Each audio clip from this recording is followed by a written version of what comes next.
Hello everyone, welcome back to IGNOU exams.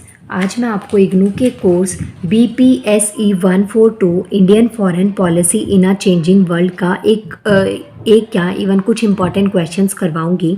इससे पहले वाली वीडियो में ना मैंने आपको एक ही क्वेश्चन करवाया था और वो काफ़ी लेंदी था, काफ़ी चीज़ें थी उसमें ऐड ऑन करी हुई थी, तो वहाँ पे मैंने एक क्वेश्चन करवाया था। आज मैं उसमें आगे आपको क्वेश्चन करवाऊंगी।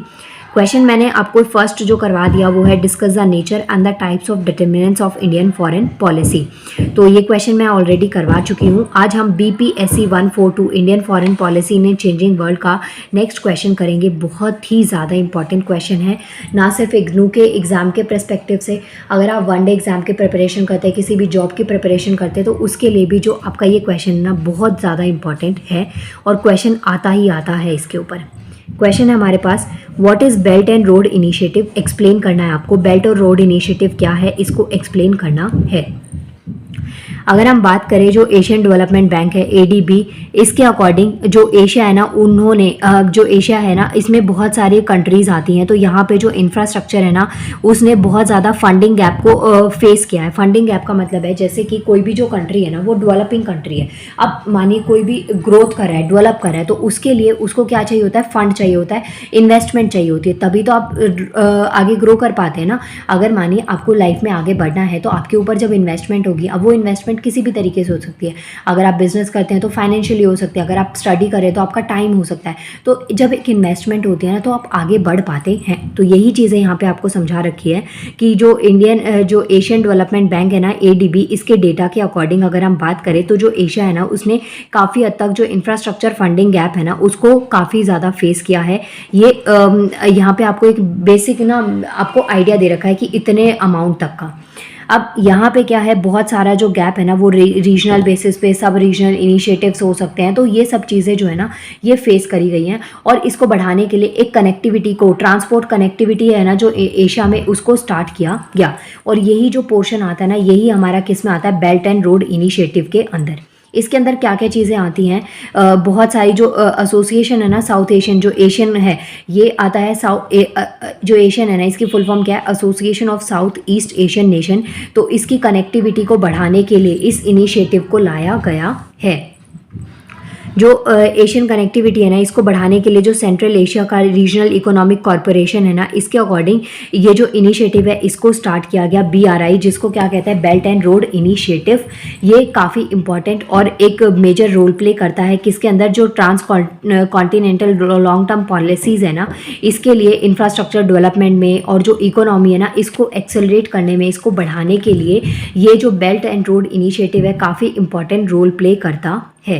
अब इसका जो ये जो इनिशिएटिव है ना, इसको अनवील किया गया था 2013 में, किसके थ्रू, बाय चाइना के जो प्रेसिडेंट है ना, शी जिनपिंग, इनके थ्रू इसको बेल्ट एंड इनिशिएटिव BRI को स्टार्ट किया गया था। और जो 2016 का टाइम है ना, तब तक इसको किस नाम से जाना गया, OBOR, one belt one road initiative के नाम से जाना गया। उसके बाद में धीरे धीरे ये बढ़ने लग गया और अभी जो टाइम चल रहा है, 2022 का टाइम चल रहा है, तो इसमें इसने काफ़ी हद तक स्पीड पकड़ ली है और ये जो इनिशिएटिव है ना, ये काफ़ी इंपॉर्टेंट रोल प्ले कर रहा है। यहाँ पे देखिए ईयर्स और जो टाइम है ना, वो पूरा पूरा याद रखिएगा। स्टार्टिंग 2013, फिर 2016 और अब आता है 2015 का जो टाइम है। तो 2016 में तो इसके बारे में सिर्फ ये चीज़ बता रखी है कि इसको किस नाम से जाना गया, वन बेल्ट वन रोड। अब मार्च 28 की बात करें तो इसको जो बेल्ट एंड रोड इनिशिएटिव है ना, इसको एक ऑफिशियल आउटलाइन दे दी गई थी और किस चीज़ के पर्सपेक्टिव से इशू किया गया था, ये नेशनल डेवलपमेंट और जो रिफॉर्म कमीशन है ना, NDRC, जो मिनिस्ट्री ऑफ फॉरेन अफेयर्स है, तो इसके थ्रू इसको एक ऑफिशियल जो है ना, ऑफिशियल क्या बोलते हैं, वर्ड ध्यान में नहीं आ रहा, ऑफिशियल जो अप्रूवमेंट मिल चुकी थी। तो ये आप यहाँ पे पॉइंट इसमें ऐड ऑन कर सकते हैं। इसमें जो है ना, मिनिस्ट्री ऑफ फॉरेन अफेयर्स और जो मिनिस्ट्री ऑफ कॉमर्स है, इसका इंपॉर्टेंट रोल प्ले रहा था, क्योंकि इसका जो ये जो बेल्ट एंड रोड इनिशिएटिव है ना, इसको चलाने के पीछे का वजह क्या थी कि जो इंटरनेशनल रिलेशंस है, जो ट्रेडिंग है, कम्युनिकेशन है, वो क्या, वो बढ़ जाए। तो उसके अंदर जो हमारी जो ऑर्गेनाइजेशन है, वो कौन कौन सी वर्क करेंगी, जो मिनिस्ट्री ऑफ फॉरेन अफेयर्स है और जो मिनिस्ट्री ऑफ कॉमर्स है। अब बात करते हैं इसके एम की। जो बेल्ट एंड रोड इनिशिएटिव है इसका एम क्या था?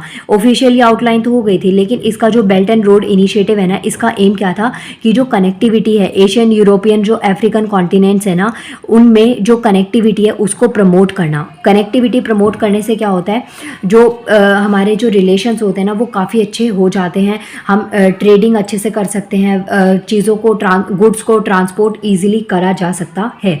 इसके अलावा जो स्ट्रेंथ है ना, पार्टनरशिप स्ट्रेंथ है, मतलब जो इंटरनेशनल रिलेशंस है वो स्ट्रांग हो जाएंगे। इसके अलावा जितने भी जो मल्टी टायर्ड और जो कंपोजिट कनेक्टिविटी होती है, नेटवर्क्स होते हैं, इस चीज़ को इंडिपेंडेंट करना, बैलेंस करना, सस्टेनेबल डेवलपमेंट को इन कंट्रीज़ में, जैसे जो कंट्रीज़ यहाँ पे बताई ना, एशियन, यूरोपियन, जो अफ्रीकन कॉन्टिनेंट है, तो यहाँ पे जो सस्टेनेबल डेवलपमेंट, जैसे हमारे भारत के ना 2030 तक के जो 30 सस्टेनेबल डेवलपमेंट गोल्स हैं, तो उन्हें हमको अचीव करना है। क्योंकि अभी जो भारत है ना वो क्या है, एक डेवलपिंग कंट्री है, तो वहाँ पे कार्बन का इमिशन बहुत ज़्यादा हो रहा है। तो उस पर्सपेक्टिव से हमको ये देखना पड़ता है कि जो पॉल्यूशन है ना उसका लेवल कम से कम किया जाए। तो ये सब पॉइंट्स जो है ना, ये belt and road initiative start करने का मेन पर्सपेक्टिव यही था कि जो कनेक्टिविटी है ना उसको प्रमोट किया जाए। कहाँ पे प्रमोट किया जाए? जो एशियन, यूरोपियन और जो अफ्रीकन कॉन्टिनेंट है ना, स्पेशली वहाँ पे उसको स्ट्रेंथ दी जाए, उसको जो पावर है ना उसको बढ़ाया जाए, स्ट्रेंथन किया जाए। पार्टनरशिप जो है ना उन जो कंट्रीज़ के बीच में जो पार्टनरशिप है ना उसको काफ़ी स्ट्रॉन्ग किया जाए। किसके हेल्प से? बेल्ट एंड रोड मैप के अकॉर्डिंग। तो ये पॉइंट आप इसमें आंसर में लिख सकते हैं। बेल्ट एंड रोड इनिशिएटिव का एक ग्लोबल इनिशिएटिव भी था, जो नेचर बिल्डिंग हो गया, हिस्टोरिकल सिल्क रोड हो गया। तो इसने काफ़ी जो मेजर और जो फोकस था ना वो दिया था। कौन सी कंट्रीज? जैसे एशिया, ईस्टर्न अफ्रीका हो गया, ईस्टर्न यूरोप हो गया, मिडल ईस्ट रीजन, ये सब पॉइंट्स आप यहाँ पे, ये जो कंट्रीज़ हैं इन पार्ट्स को यहाँ पे ऐड ऑन कर सकते हैं। अगर बात करें बेल्ट एंड रोड इनिशिएटिव की, तो टोटल 71 कंट्रीज़ जो है ना वो इस इनिशिएटिव में पार्ट ले रही हैं। साथ में आके किस चीज़ को रिप्रेजेंट कर रही हैं? जो थर्ड वर्ल्ड जीडीपी है ना, और जो हमारा जो वर्ल्ड है ना उसकी जो 2/3 पॉपुलेशन है। मतलब जो ये कंट्री जो बेल्ट एंड रोड इनिशिएटिव है ना, इसमें हमारे पास जो मेन पार्ट आता है वो कौन सा आता है? एशियन का, ठीक है, यूरोपियन और अफ्रीकन कॉन्टिनेंट। तो ये जो 3 कॉन्टिनेंट्स है या जो 3 पार्ट्स है ना, ये पूरा ऑल ओवर जो वर्ल्ड है ना उसकी 2/3 जो पॉपुलेशन है ना उसको कवर अप करते हैं। तो ये 71 कंट्रीज जो हैं इसमें बेल्ट एंड रोड इनिशिएटिव में पार्ट कर रही हैं। तो ये पॉइंट आप इसमें लिख सकते हैं। इसके अलावा जो बेल्ट एंड रोड इनिशिएटिव है ये 2 इनिशिएटिव्स को और कंबाइन करता है। अगर हम बेल्ट एंड रोड इनिशिएटिव की बात करें तो इसमें 2 इनिशिएटिव्स को कंबाइन किया गया। एक तो जो सिल्क रोड इनिशिएटिव है जिसका मैंने अभी आपको जिक्र किया था, तो जो सिल्क रोड इकोनॉमिक बेल्ट है ना, इसके अंदर 6 जो डेवलपमेंट कॉरिडोर्स है वो आते हैं। इसके अलावा जो सेकंड आता है वो आता है 21st सेंचुरी का जो मैरीटाइम सिल्क रोड है। ये 2 चीज़ें आपको मेन इस इनिशिएटिव का पार्ट है, इसको ध्यान में रखना है।